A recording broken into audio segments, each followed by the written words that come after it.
And it was a hijrah after hijrah. It wasn't just one hijrah. There are many references to hijrah. It was a whole lifetime of exodus in many cases. And this is the most damaging architecturally. The Qibla was not fixed towards Mecca. We didn't go into Dr. Creswell, who has done the standard work on early Islamic architecture. Back in 1905, when it was still open, you could travel in that area of the world. He could not go to Medina, he could not go to Mecca, so he went to the earliest mosques that he could find. And he found two mosques in what is today, present-day Iraq. Where's my map here? Oh, it's right there.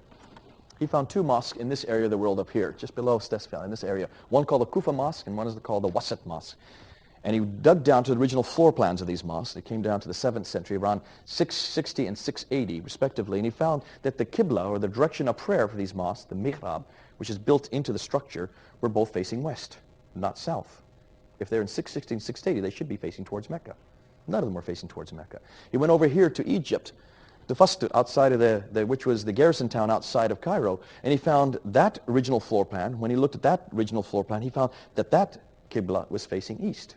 It should have been facing southeast. So in the west, they were facing east. In the east, they're facing west. Where do you think they were facing?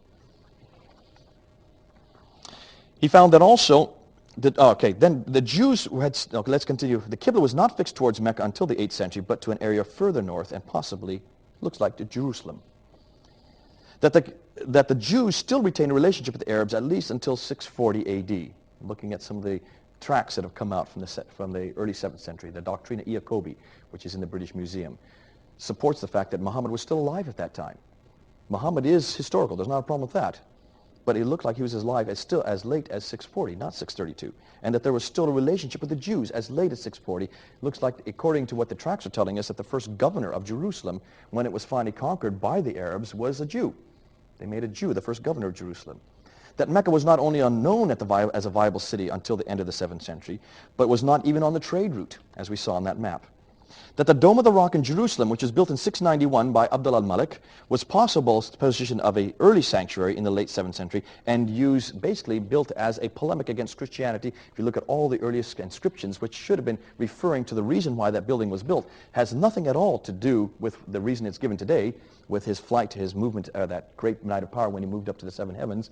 All the earliest inscriptions on the inner ambulatory of that building all speak of anti-Christian anti-Trinitarian references, Surah 5:116 and so on.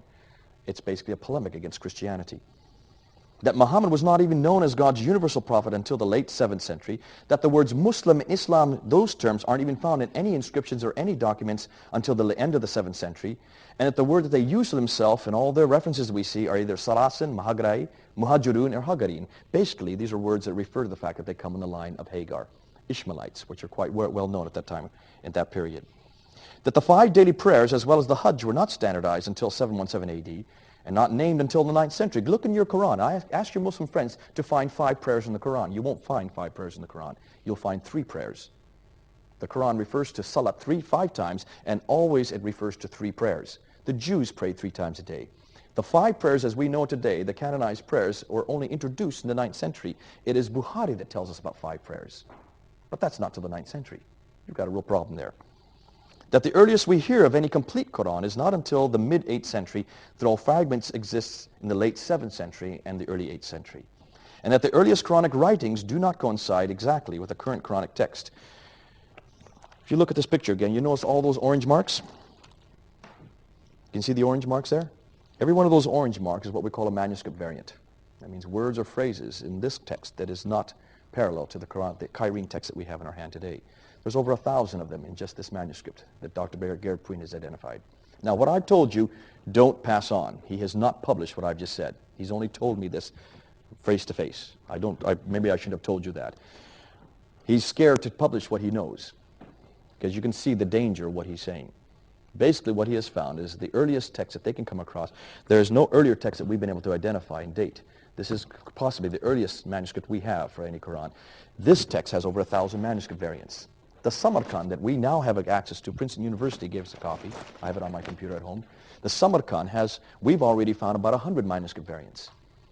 The Topkapi, the Samarkand, all the earliest manuscripts that we can get our hands on only go up to around Surah 41 to Surah 43. We do not have a complete Quran. Although this Quran does have some surahs from Surah 76 and Surah in the 60s. So it's one of the few ones that does have later surahs. But can you see what we're talking about? If the Muslims claim that the Quran has never been changed, if the Muslims claim that you can trace the manuscript evidence for the Quran right back to the time of Muhammad, which manuscript are they talking about? Which Quran are they referring to? Why is it that the earliest manuscripts do not agree with the Quran that we have today? And why is it they're not doing reference or any material or any published work on it? There has not been one published work done on any of the earliest Qurans by any Muslim. And the ones that have done by Christians, or I'm sorry, not Christians, by Westerners and Orientalists, say very little. They do not want to say what they know. It's a huge danger. Now, this is difficult to use in public. Be careful how you use it. It's good. It's good for you to know that this material is there. It's good for you to know that there are difficulties with the Quran.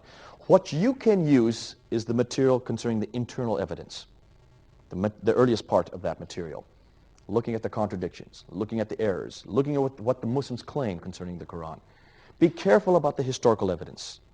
Unless you know what you're saying, unless you can back up what you're saying, you may get into a huge amount of arguments with a lot of Muslims. There are some Muslims that are able to take this. I've done about 10 to 11 debates on this material, historical material, on university campuses, but I'll only do them on university campuses where they can take this material, where they can work with it.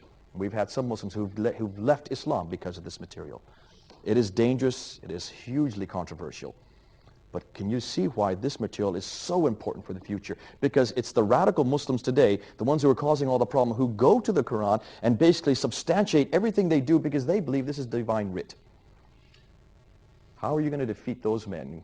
How are you going to take on the radical Muslims? We can't do it with bombs, bullets, and cruise missiles as much as Tony Blair and George Bush think we can. You're not going to eradicate the radical face of Islam by using violence. But one way we can eradicate the radical face of Islam is by eradicating their foundations, at least bringing the Quran down to earth and showing that it was written by men, that it evolved over a long period of years, that even the earliest Quran does not agree with the Quran that we have today, that it evolved using borrowed text, that much of it we can trace back to much of it Talmudic material, early Christian sectarian material, and even Christian hymns. And it is this Quran, man-made, nothing more. I don't think those Christians would consider it to be divine text any more than the Talmudic writers would consider it to be divine text. But that's all we have. It's an amalgamation of many different manuscripts, many different oral traditions written down, not over a period of 23 years, as Muslims like to believe, but possibly a period of 50 to 60, maybe even 100 to 150 years. That makes sense. But this destroys an awful lot, the whole foundations of what Islam is standing for. Certainly the radical extremists are using. Now, we've almost run out of time. Are there any questions you might have? On the internet, we have this. Everything I've said to you right now is up on my website. You can read it. The latter half that you've seen. That's all up there. It's all up there. You go up Is the Quran the Word of God? You can go up there, and I have about 80 books that are in the bibliography that you can read, and anybody can read it. People are reading it. They're coming back to us on it. Muslims are coming back to us on it.